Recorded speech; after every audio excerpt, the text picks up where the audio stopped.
आज की दुनिया पूरी तरह डिजिटल हो रही है। आज जहाँ देखो वहाँ इंटरनेट पहुँच रहा है, यानी बिना इंटरनेट के हम अपने जीवन को अभी के समय में इमेजिन नहीं कर सकते। आज के समय में इन्हीं साइबर क्रिमिनल्स के निपटारे के लिए एक साइबर लॉ के बारे में बात करने जा रहे हैं, जिसके माध्यम से आप इन अपराधियों पर नियंत्रण पा सकते हैं। आज की इस वीडियो में हम बात करने वाले हैं साइबर लॉ क्या है, साइबर लॉ में अपना करियर कैसे बनाएं और साइबर लॉ करने के लिए क्या एजुकेशन क्वालिफिकेशन है। तो वीडियो को लास्ट तक जरूर देखें। इंटरनेट के माध्यम से हमें सभी सुविधा मिली है और वहीं दूसरी ओर इसके माध्यम से हमें काफी नुकसान भी होता है, जिसके माध्यम से हम दिन प्रतिदिन अनेक कार्य करते हैं। इंटरनेट को हम अपने मनोरंजन के लिए इस्तेमाल करते हैं, अपनी स्टडी के लिए इस्तेमाल करते हैं और वहीं शॉपिंग के लिए भी आजकल हम इंटरनेट का इस्तेमाल करते हैं। वहीं दूसरी तरफ इंटरनेट की वजह से हमारी जिंदगी आसान तो हो गई है, लेकिन दूसरी ओर नए तरह के क्राइम ने भी जन्म ले लिया है, जिस कारण से हमें संभलकर इसका प्रयोग करने की सलाह दी जाती है, जिसको आजकल के समय में साइबर क्राइम कहते हैं। सबसे पहले बात करते हैं साइबर लॉ क्या है। आज के समय में जब भी न्यूज देखो तो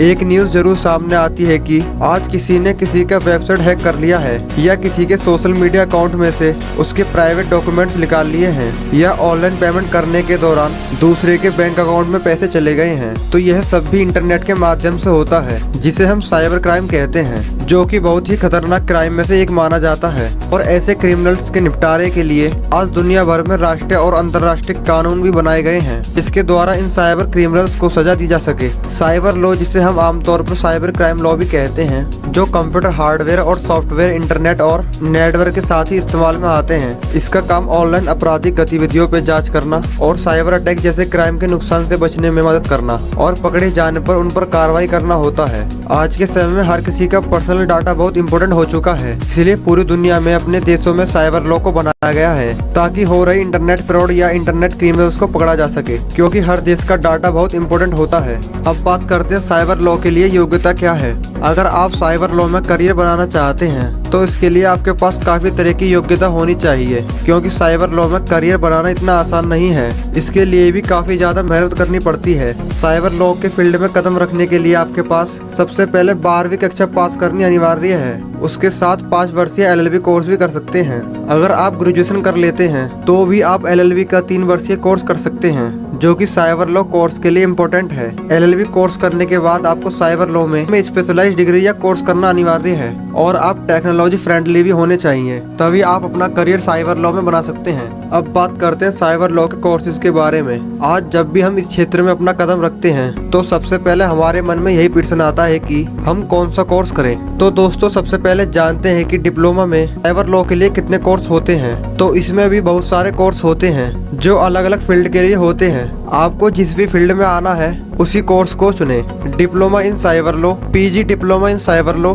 diploma in cyber law and information technology, इन तरह के डिप्लोमा कोर्सेज को कर सकते हैं। अब बात करते हैं बैचलर डिग्री कोर्सेज के बारे में। तो इसमें भी काफी कोर्स होते हैं जो अलग अलग फील्ड के लिए होते हैं। आपको जिस भी फील्ड में जाना है उसी कोर्स को चुने और बैचलर डिग्री कोर्स करें, जैसे BA LLB, LLB, BBA LLB, LLB इन साइबर लॉ। इन बैचलर डिग्री कोर्सेज को आप कर सकते हैं। बात करते हैं मास्टर डिग्री कोर्सेज के बारे में। इसमें भी काफी तरह के कोर्सेज होते हैं तो अलग अलग फील्ड के लिए अलग अलग मास्टर डिग्री कोर्स हैं, जैसे master in cyber law, master of cyber law and information technology. आप इनमें से भी किसी एक को कर सकते हैं। अब बात करते हैं साइबर लॉ करने के लिए कितनी फीस लग सकती है। जैसे कि आप सभी को पता होगा कि अलग अलग संस्थाओं में फीस स्ट्रक्चर अलग अलग होता है। अगर आप गवर्नमेंट कॉलेज से साइबर लॉ कोर्स करना चाहते हैं तो आपकी फीस कम लगती है, किंतु अगर आप प्राइवेट साइबर लॉ कॉलेज से साइबर लॉ कोर्स कर रहे हैं तो आपकी काफी ज्यादा फीस लग सकती है। इस कोर्स की फीस 3000 से लेकर लाख रुपए तक हो सकती है, जो कि आपके इंस्टीट्यूट यानी संस्था पर निर्भर करती है। लेकिन आप कोशिश करें कि साइबर लॉ की पढ़ाई सरकारी कॉलेज से करें।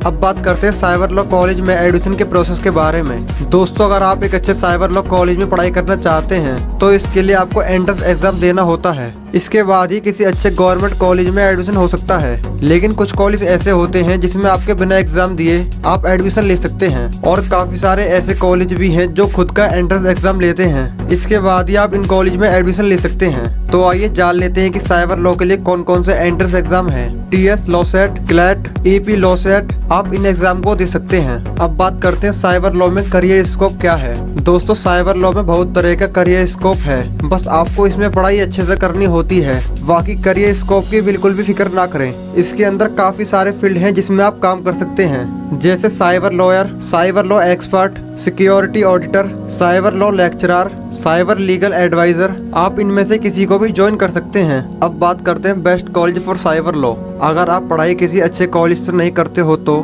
जाहिर सी बात है आपका करियर डगमगा भी सकता है। इसके लिए जब भी आप पढ़ाई किसी भी कोर्स के लिए करते हो तो किसी अच्छे कॉलेज से करें, जैसे national law school of India, cyber law college Chennai, Indian institute of information technology, Rajiv Gandhi national university of Patiala. आप यहाँ से साइबर लॉ की पढ़ाई कर सकते हैं। अब बात करते हैं साइबर लॉ में आपको कितनी सैलरी मिल सकती है।